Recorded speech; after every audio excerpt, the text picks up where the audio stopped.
And here we are with the third episode of the Football Summit. How are you doing, Emanuele? Very good, thank you. Hope you are well. Yeah, I'm good, I'm good. And welcome to everyone watching. Today we're going to speak about our first Premier League club. I think for some people maybe that's what you want, so you have to go with the popular demand. Yeah, no, of course, it's probably the best league in the world. So Yeah, and uh, one of the things that we're going to go through is why we believe that they're not on the same level as before. And we're going to do it in a couple of perspectives that actually uh, puts a real uh, a view and perspective on why Leicester City is not keeping up with the Giants. And first of all, what would you say is a big factor to this? it's hard when you are a club that I mean they're in the Premier League now 9 years, 10 years, and in Uh, 10 years, 2014, I think. yeah, nine. Yes. Okay, so let's say in 10 years you managed to win the league, win the cup, win the Community Shield, play Champions League football, is is a lot, and you will have a lot of players that you obviously these players we all know that left for big money. Then you have many changes, not only the players but also the managers, and then something it just get lost, and that's how it is. It's very fast, but that's football nowadays. Yeah, and I think generally speaking, Leicester City is not, they're not permanently getting down from the top. I just think that um, maybe it's time for another surprise like West Ham or Aston Villa or something like that. But this will always go in circles. So if Leicester is not going mad and signing a lot of bad players, then they will still be a top 10 team, I think. they So, they have to finish in the first part of the table. That's for sure. They will not finish this year, I think, but in general, yeah, they have to be in the left part of the table. yeah, exactly. So, and left part of the table, that's an Italian, Gazzetta dello Sport. That's typical Yeah, Italian thing, yeah, yeah, yeah, yeah, having two sides. yeah, yeah. But Two us. for me speaking with you and talking with you about that, it's like you understand. I'm sorry for the people that don't understand, but you Yeah. understand. Well, in Italy they have like they don't have it straight like this. They slice it up and top half Yeah. to the left and the second half to the right. So it's uh, it's a fun thing. But we can move on to the club in itself because I think it's a very special club. It's a proud club from a pretty big city in central England. So I think Leicester City is it's a middle-sized club, uh, but it could be underestimated from us Premier League and other league fans that they are pretty big in their region. And uh, when they won the league in 2016, they reached their first real success.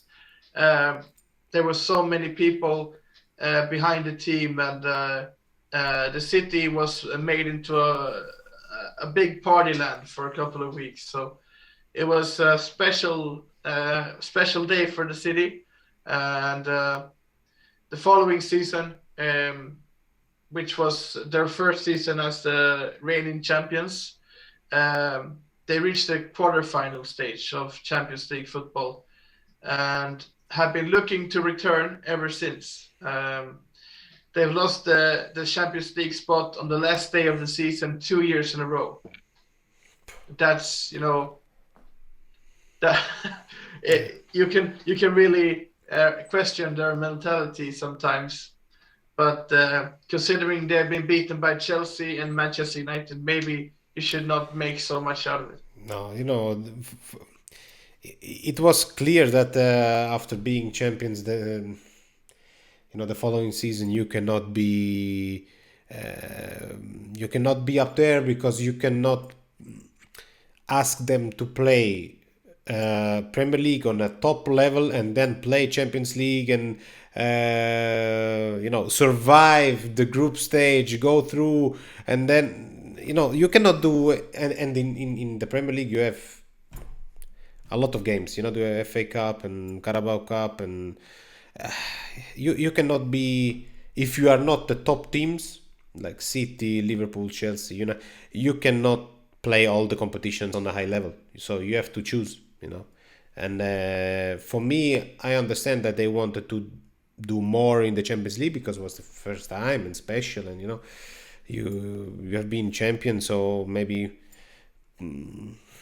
it's difficult. It's difficult. And then you have player, as I said before, player that are leaving, and things are changing. It's difficult. Yeah, and I mean, they lost a lot of players. We're going to talk about it later. But one thing that happened in the middle of all this, between where we are now and the league title, was that their owner from Thailand was killed in a helicopter accident outside of the arena, which is really special. It was very horrific, and for me, I thought that maybe, of course, with all respect to this guy, I thought this was maybe a start, beginning to the end for Leicester, because he was so involved in the club. He seemed to love the club. He seemed to really want to support the club. And I was thinking, okay, but what's going to happen now? It's going to have long-term effects on this club. But I think they've handled this situation very well. No, yeah, I think his son wants to keep doing what the father was doing, and Yeah. I think that's important, when you try to bring on what someone else started, and keep building and keep working, and I think that's very important. And yeah, I believe that they have still some real ambition at the club, so it hasn't affected them more than emotionally. I think because the club they have performed really well all these years except for now. So Yeah. they have, except for the league title that we're talking about, they won 3 league cups, and the FA Cup that they won now in May, I think. Yeah. And it was against Chelsea, even though Ben Chilwell, I think, scored for Chelsea. So a former player that we're going to talk about later. So before the season of 2014-15, as we're talking about before, they spent a lot of time in the championship. And actually, one of the things that really changed the club was when Sven-Göran Eriksson, the Swedish manager, came in charge 10 years ago, about something like that. And they began to have some real ambition, trying to become a top team in the second division. And it all started with the legend who managed Roma, Lazio, Gothenburg, and Benfica to some real success. So and also England in the World Cup of 2006. So Yeah, I remember and Man that. City, Man City. Yeah, of So course, yeah, of course. the last manager under the Thai ownership in City. Yeah. So yeah, it all started with this Swedish legendary manager, and I'm proud of that. You know, I'm Swedish, so No, it's of course. important. Everywhere he was, he had a big impact. So Yeah, even Lazio and Roma, they are talking about him. Lazio, he's a legend. yeah, of course. In So Lazio, what he did and the squad he had there, that was full of no, a squad like that, you can incredible players. maybe we can talk about Eriksson sometime. Only isolate him into a podcast. Yeah, because that But would he would deserve an episode. Yeah. yeah, and I'm actually going to talk about a very special subject which we haven't had on this show before, and that is a little what do you say, a little check into how the city is working, how the city, the society around the club, and what drives Leicester City to what it is today. That's So very cool.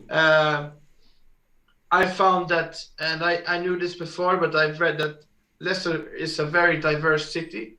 It has a large Indian and Bangladesh population, and also a lot of other countries, but mostly these two. And um, we, if we look at the first team squad, we find two players from Leicester, and it's Hamza Chowdhury, who is from, I think he has Bangladeshi descent. I don't know, but I think it is like that. And we have Kiernan Dewsbury Hall, who's Yeah, been a good player for Leicester this season. yeah. One of the few real good players. So both of them are from Leicester, and they are fringe players in the squad. So they are reserves, so to say. But two good players. Um, Apart from that, um,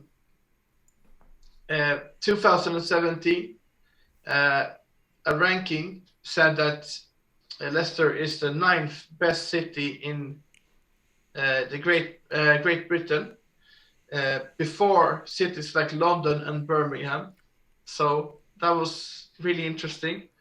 Um, that was based on university rankings. It was based on I think salaries as well, and availability to get an apartment or so. So rental apartment and the schools and everything. So it's a high quality city to live in. And I think many of the players that have come from abroad has been settling well into Leicester as a city. Um, so that's the main part, and I think it might be time for us to go into transfers because I mean they've sold so many good players last couple of maybe 5 or 7 years. Yeah. It's crazy. Yeah. They had from from all we have to make a little bit of a difference between players that they sold for a lot of money, but players that they sold and maybe people forgot that they were at Leicester. But we go from Drinkwater. He was very important to win the title. He was a starter or very important player. We go from Mares. We even have players, young players like Demirai Gray. I really liked him. Do you remember him? Demirai Gray, Chilwell. He was from the academy. And sold for 50 million. We had obviously Harry Maguire. bought for something like 13 and sold for almost 90, you know. And You also, have Michael Keane that yeah, they bought pretty cheap, I think yeah, even free, yeah, and they sold him for yeah, 35 yeah. to Everton. You know, So Kanté 9 million sold for 35. could be more. Drinkwater, I think they paid for him like Mares 750,000 and sold Mares for 70 million, Drinkwater for 40 million. This is but then you have players like Slimani, Kramaric, Chenji Cinder, Yeah, Harry Kane. We can forget these players. But yeah. they are Players that they have always, wasted. Yeah. yeah, they're always looking for players to bring them in, help the team or help the club to progress, and then sell with a big profit. That's how they do. Yeah. Yeah, and it's not a controversial way of um, doing their business because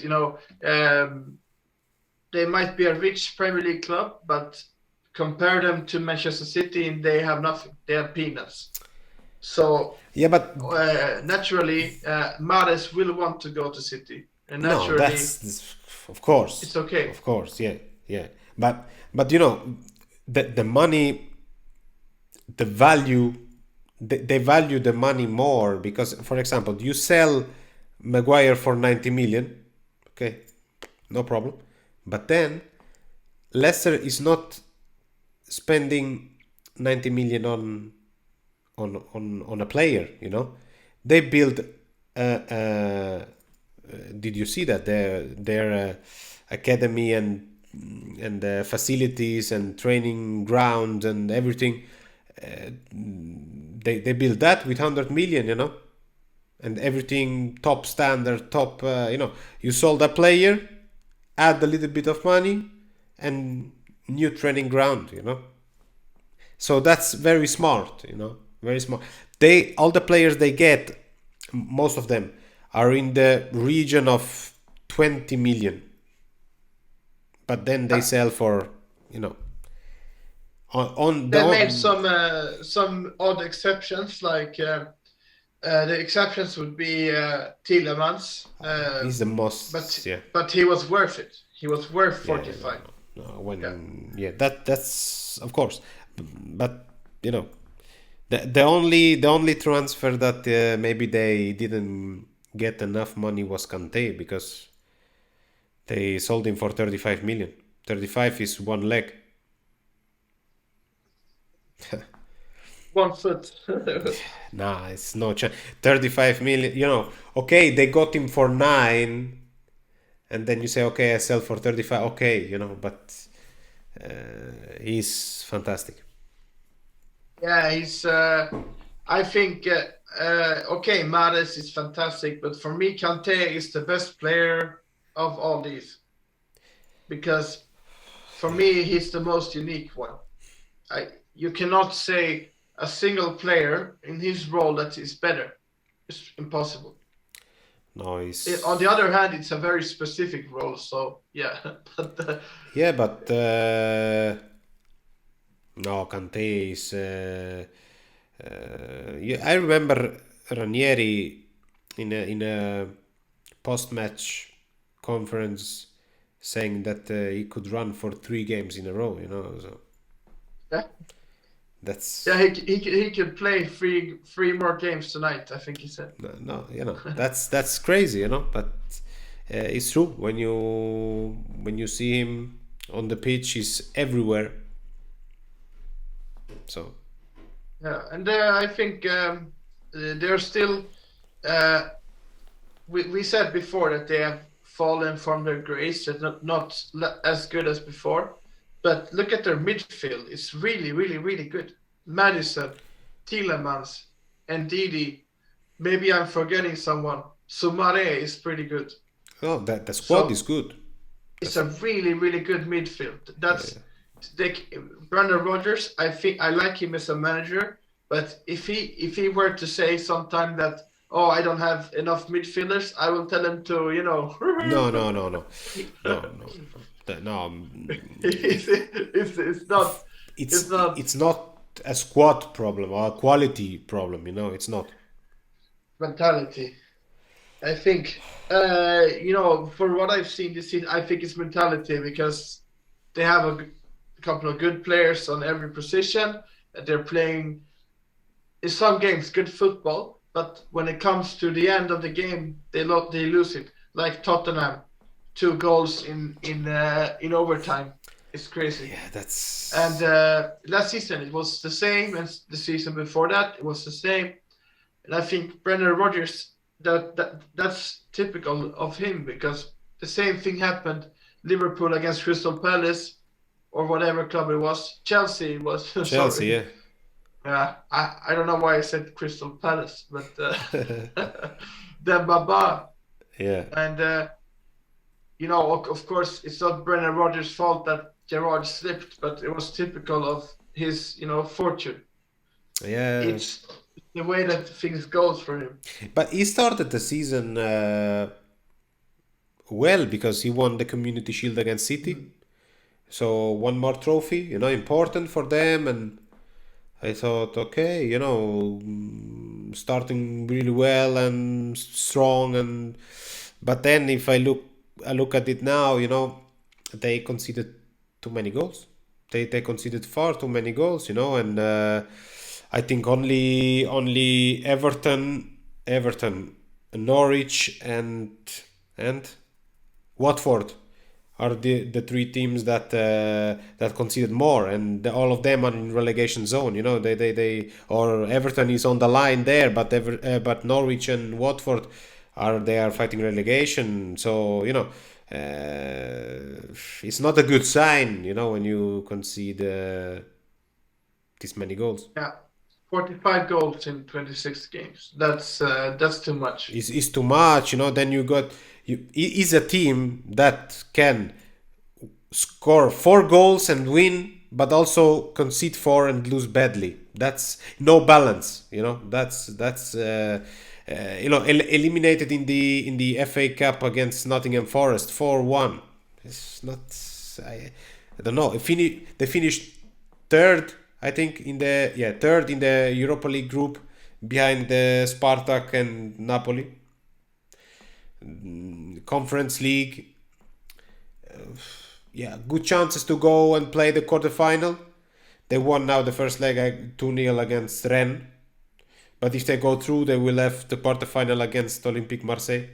So, don't know. For me, it's clear they will finish the season in the second half of the table between, let's say, 9th and 15, 16th. Yeah, and I mean now they have to look down and watch out because Brentford is going into form.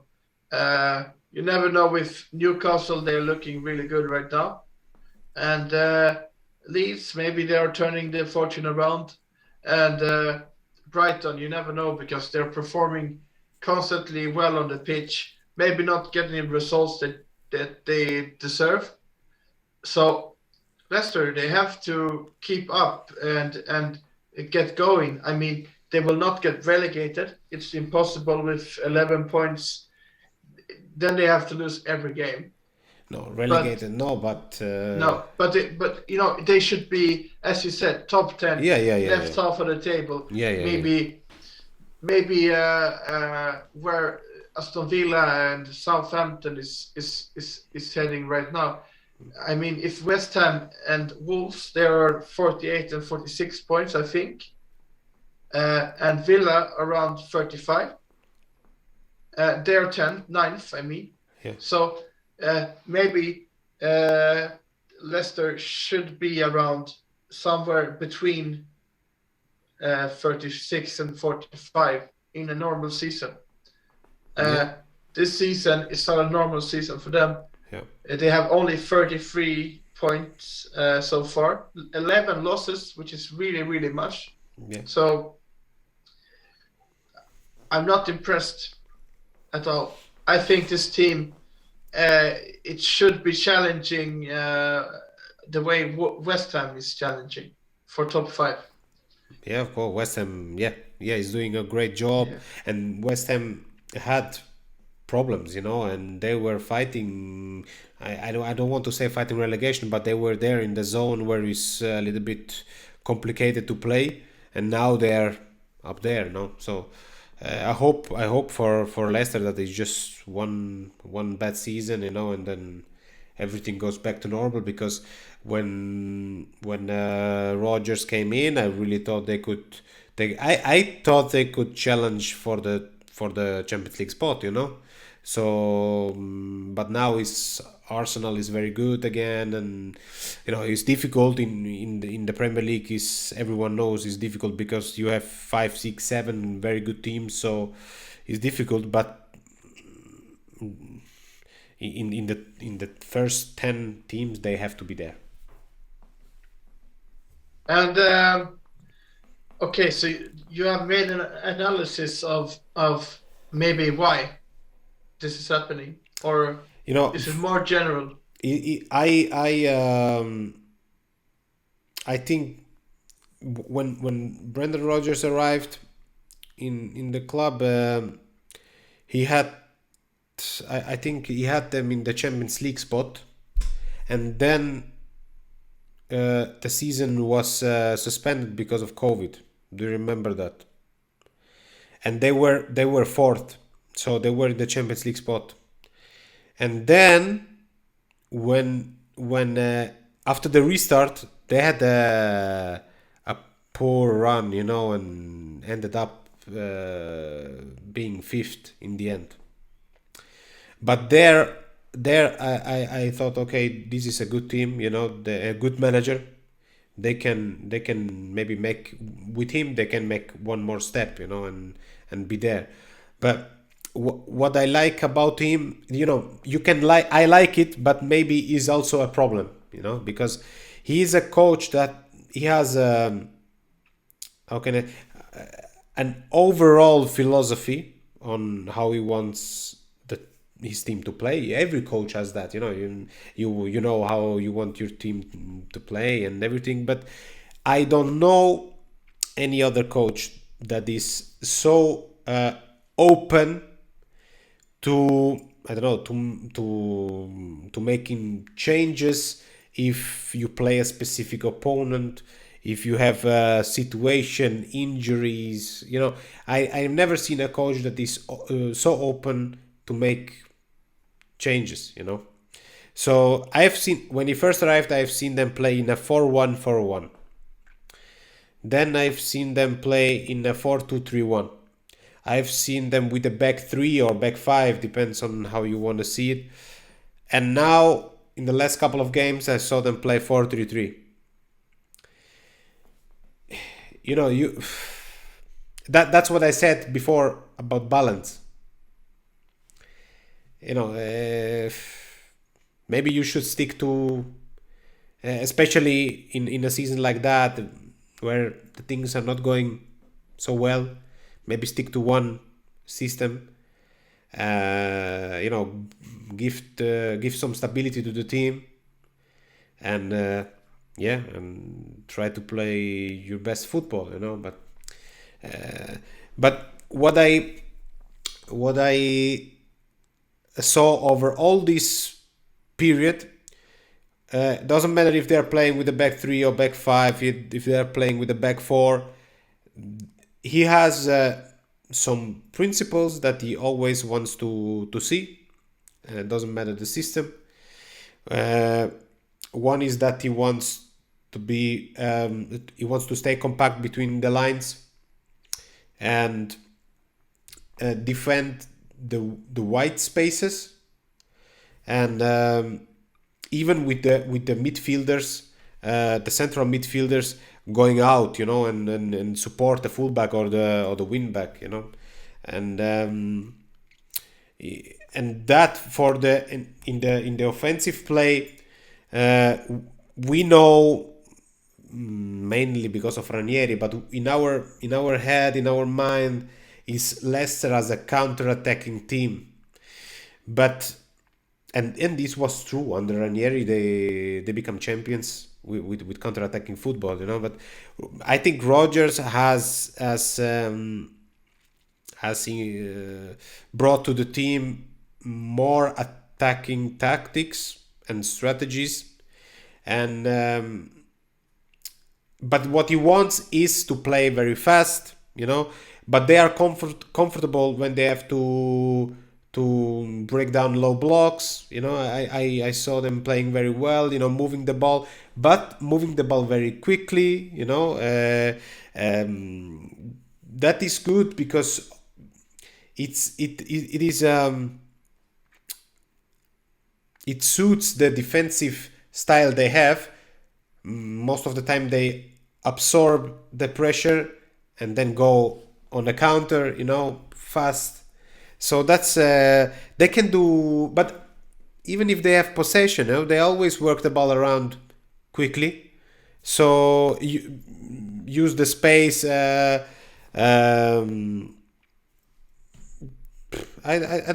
think they don't play bad, you know. It's just as I said before, you know, when you concede 45 goals, then there is a problem somewhere. But maybe that's a balance or stability problem, not a problem of players or manager, you know. So that's what I can say, because I saw them play one touch, quick passing, you know, and they go to the wider areas, you know. I saw the player making runs into those spaces. The wingers stay wide, you know. That's personality. That's good, you know. But maybe stick to one system and give some stability. That's maybe the thing. Uh, yeah, I think sometimes they're getting caught out when they lose the ball, and they have too many players on the wrong side, so to say. They're not. They have the eyes on the other direction, so it makes that they have to turn around and run for their lives. Yeah. I think that's one of the problems with how he wants to play. It's very fast. It's entertaining, if you ask me. Yeah. I think it's good football, but you know, it's Premier League, so you have 10 or something better teams that can always, Yeah. you know, make something good out of that. So I think you saw the same when he was managing Swansea once in a time. He was too naive at times. It was a very good team playing wonderful football. You enjoyed watching them, but they had a real uh, highest level that they couldn't hire it anymore because uh, they had the lows were Yeah. too low, if you understand what I mean. Yeah. Their low level is not good enough. And I think Leicester today, sometimes they're looking really, really, really bad when they're getting caught out of possession. So um, they're, as you said, they're not balanced enough. Yeah. And I think that's weird because I think their midfield is perfectly balanced on paper. Yeah. Uh, Yeah. you should be able to play both effective, quick football and be able to get the ball back very quickly with these players, but they don't. Sometimes, yes, of course, and when they're playing well, they're playing really well. But No, that's what I sometimes, say. You know, that's what I said. They can win a game playing well, scoring 4 goals, or they can lose the game, conceding 4 and playing very bad. So that for me is a balance problem and stability. You know. And maybe it's also because you change the system so many times, you know, and you don't stick to one system and I mean, I don't know. Look at Guardiola, look at Klopp, look at all the managers. You know, they use one and that's it. It doesn't matter if the opponent plays with 5, plays with 3, plays with 4, play. You know, I play 4-3-3. That's it. That's that I'm not saying that I like them when they play the 4-2-3-1. I think with the three players between the lines is good. It's good for them. So and with Tielemans, he can play as a number 10. No problem. Uh, especially Madison. Madison, yeah, of course. No, that as I said, the team is good. It's not a squad problem. And I don't think Brendan Rodgers is a problem, So he's a good It, manager. it, it's difficult to put out a very weak spot in the team because Yeah, I think yeah, obviously the defense haven't worked out well, but in the end they have very good defenders. Maybe I mean the likes of Sayunko, he's a great defender. He's not got into his best form, but he's a really good defender, a top class when it comes to the physical part. yeah, yeah, And you have Wesley Fofana. He's also very physical. He has a bit of technique as well. A very good talent. I think it's one of the best signings that Leicester have made in the modern day. yeah. Uh, And good right back with Ricardo Pereira. yeah, This is a strong team. It's a good team. Ryan Bertrand as well. No, the team is good. With these key players. Schmeichel, Vardy, Ndidi, Madison, that key players, good players. So maybe this And season. don't forget the old Serie A legend Castani. Oh yeah, He, uh, uh, when I say legend, I don't say that he's a legend in its real meaning, but he was really he stood out in terms of um, how he played in the Atalanta system. He was really really good. yeah, Um, I thought it would hurt Atalanta to lose him, but of course they have managed pretty well without him. yeah, yeah. But I think he's a better player than Hattebo. For me, he's more complete. But and Joachim Mele, the Danish player, He's good. He's good. he's really good, but he's not there yet. Yeah, no, So no, no. and We now need. when Yeah, yeah, when Gosens left now, they are in need of a player like Castani. So I think maybe Castani is a player for another Premier League club because he's not playing all the time. no, yeah, that's true. He's not playing. Yeah, it's true. Mm, Yeah, but I looked at recruitment, it. the recruitment at Leicester is always, they make good choices and good moves. So the squad is, I think the squad is very, but very complete. It's good. It's a good squad, and they have uh, all all types of players that um, I like when you have a squad that you really fill out with different playing types, and Yeah, that yeah, if you have two players on the same position, they don't have to have the same abilities, the same yeah. strength. And Of I course. think looking at Pereira and Castani, they're pretty similar. Yeah, Uh, but I think Pereira is even more attacking. yeah, yeah. Pereira Castani is. is more confident in Yeah, defense. yeah. And of course, competing with Pereira is not easy because Pereira he's good enough for almost any club, I think.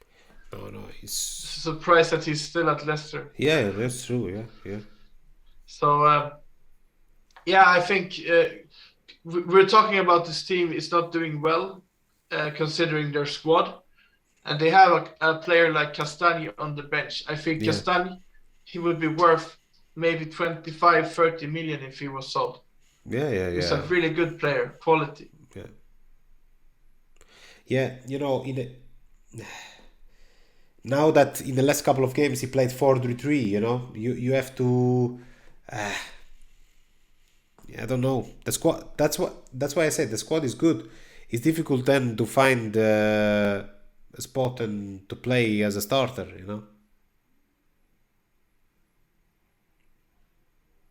It is. It is. And it's. I think this is one of the things with Premier League that makes Premier League interesting, is that a team like this can be 12th or 13th for wherever they are. I mean, that's crazy. Yeah. This team would be top six in every league.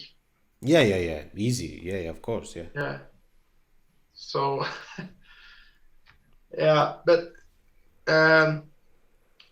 I think Leicester City, they are the one thing that surprises me the most about their performance is because I think they have a lot of physical players. They should be able to um, handle the tempo of Premier League football, but sometimes it feels like they don't.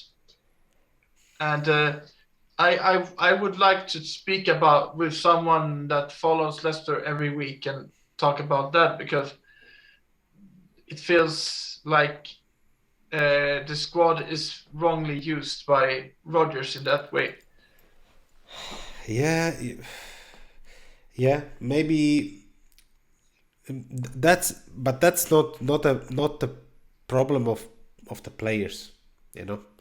So with that squad, you have to be better, you know. So I go back to what I said before.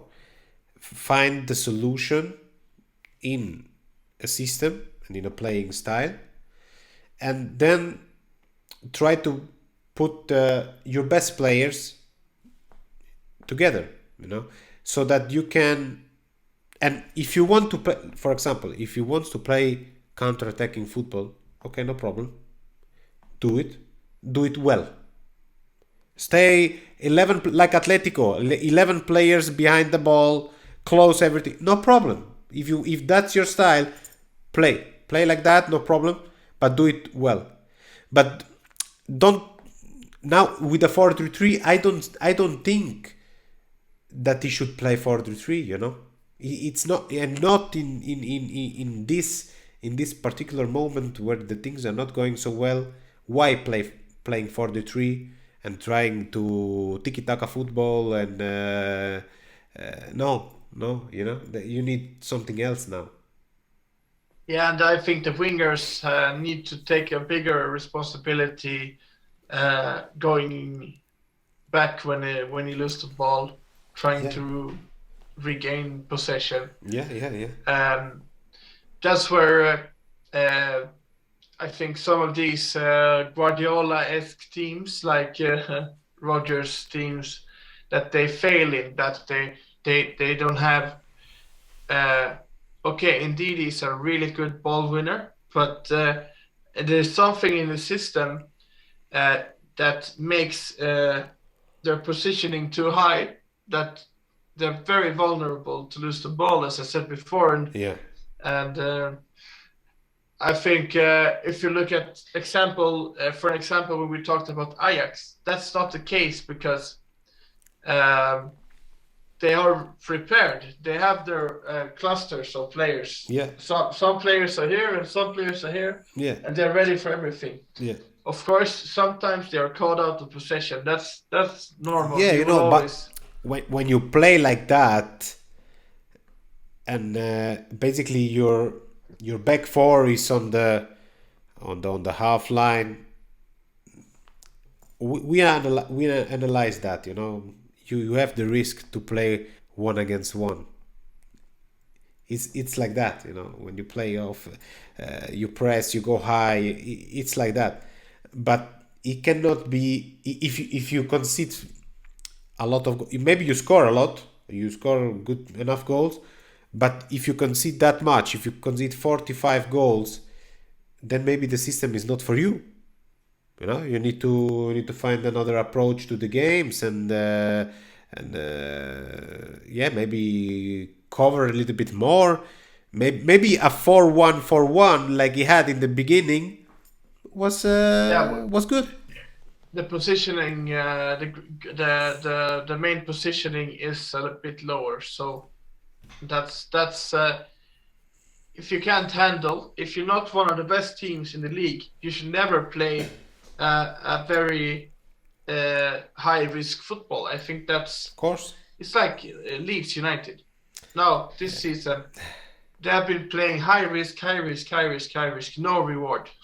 Yeah, that's Because Bielsa, you know. That's was but they don't Bielsa. have a team.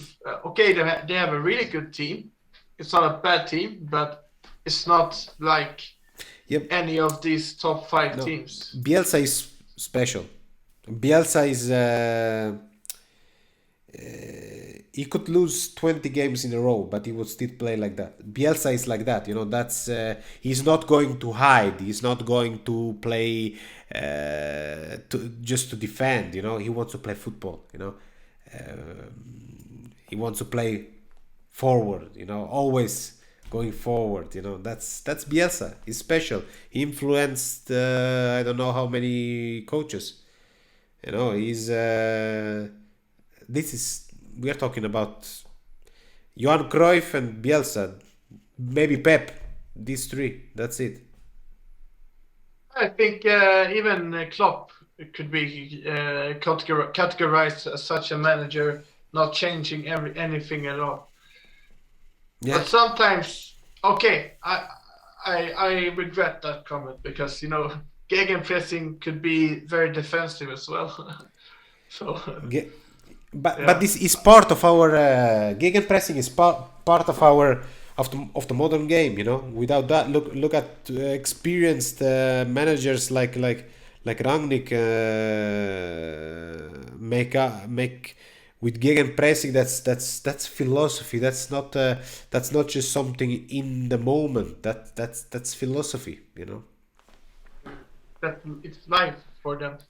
Yeah. I was thinking about addressing um, a couple of players that I think will leave the club if Leicester City is not going to get up in the table. And I listed them in order. Okay. So this is maybe a surprise, but my number one is actually Wilfried and Didi.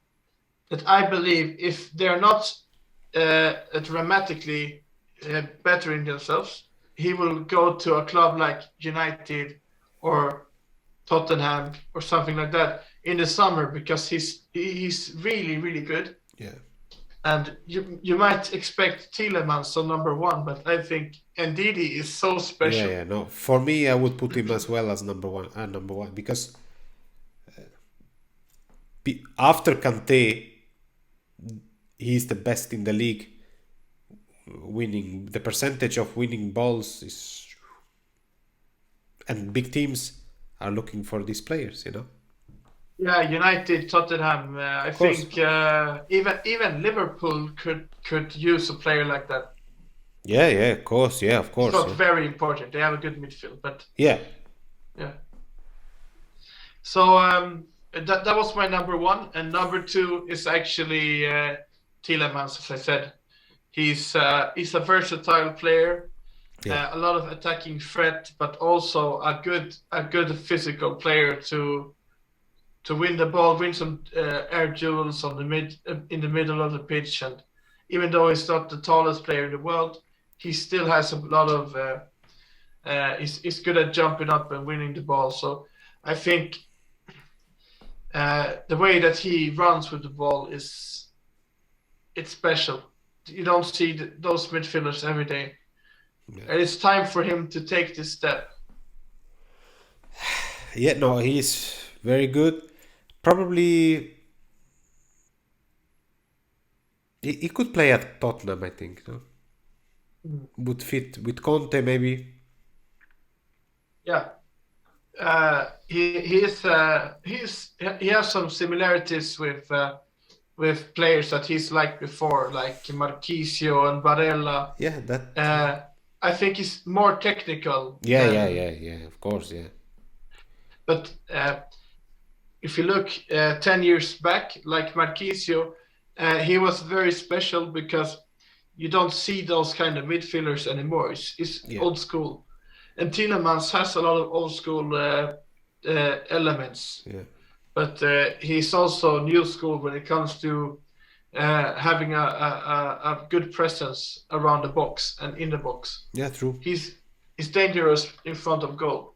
That's special. And my number three is Harvey Barnes. I think Yeah, yeah, he's like, for me, is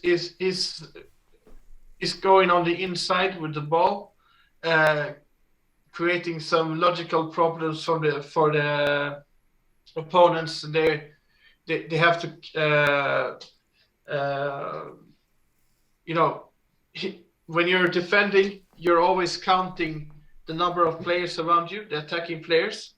When he plays and turns around with the ball going inside, you're losing track of what's happening in front of you. So yeah, what he's doing for Jamie Vardy and the likes of all the other players, he does a massive difference. And even when he's not scoring or making an assist.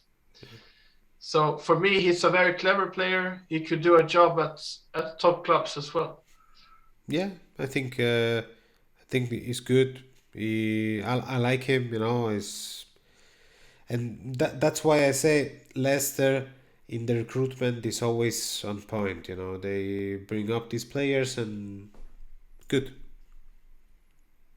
Yeah, and my last player that I wanted to lift was James Maddison. I think he Of was course. interesting for Arsenal last season, and I think it would make sense, but not now when they have Ødegaard.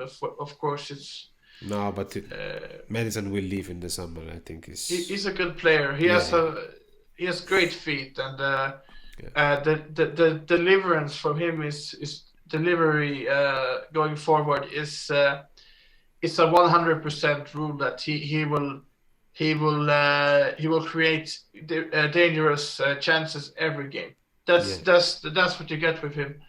So he would be a good signing for top clubs. I don't know exactly which club would like him, but I think he could do a job even in La Liga or other leagues. I I think he will stay in the Premier League. Yeah, me too. Uh, I don't know where, but he will stay in the Premier League. But I think he will leave for sure in the summer, 100%.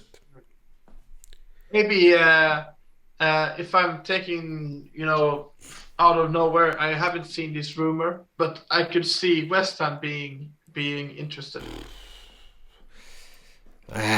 Yeah, yeah, maybe yeah, you're right. But then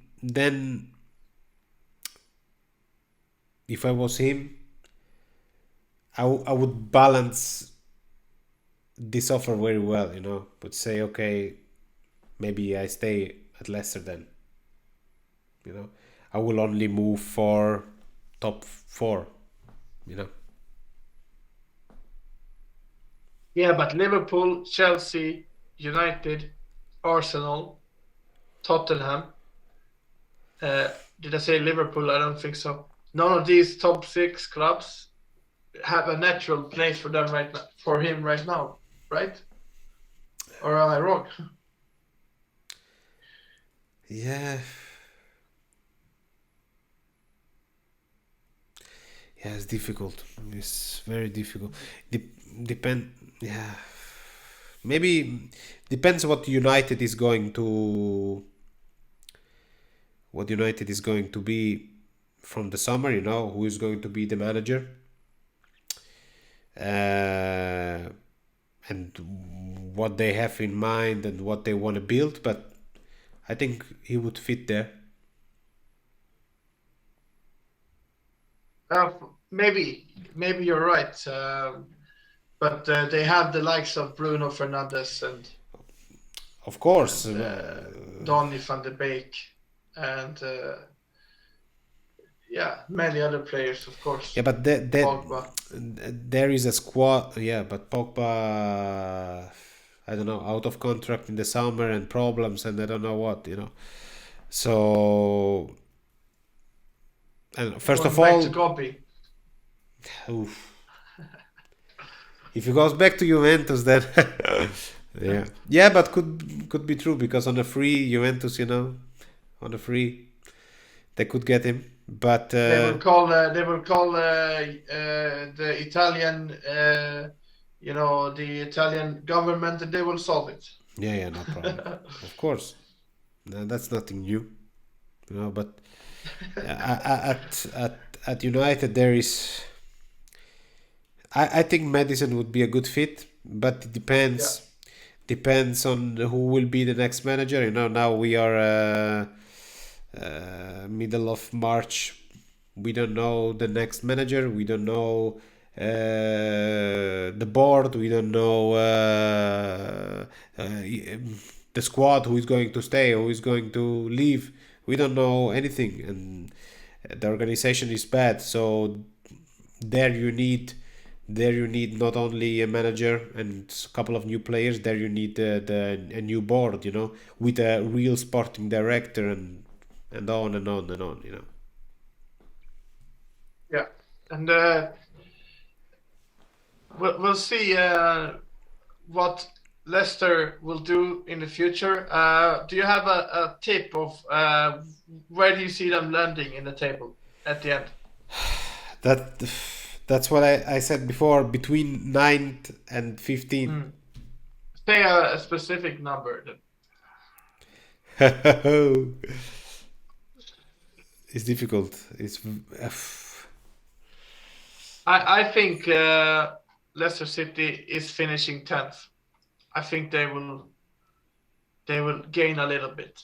yeah, you think? Knock down Southampton. Yeah. I don't know. I think they have a couple of very, you know, I think actually, no, I don't think they will go up. I don't think.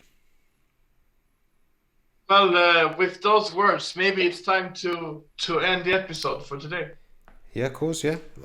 Was cool Uh, to talk about a very interesting, special club, you know, and to hear something about the city as well because I didn't know many things and very cool. yeah, and we'll see you in a couple of weeks, Of course, 2 weeks, I'm and we'll really have a new episode for you. looking forward for a new episode with a new special club. Very looking forward to that. Yeah, and we're saying goodbye for this time. Thank you. Bye, guys, and viva el fútbol!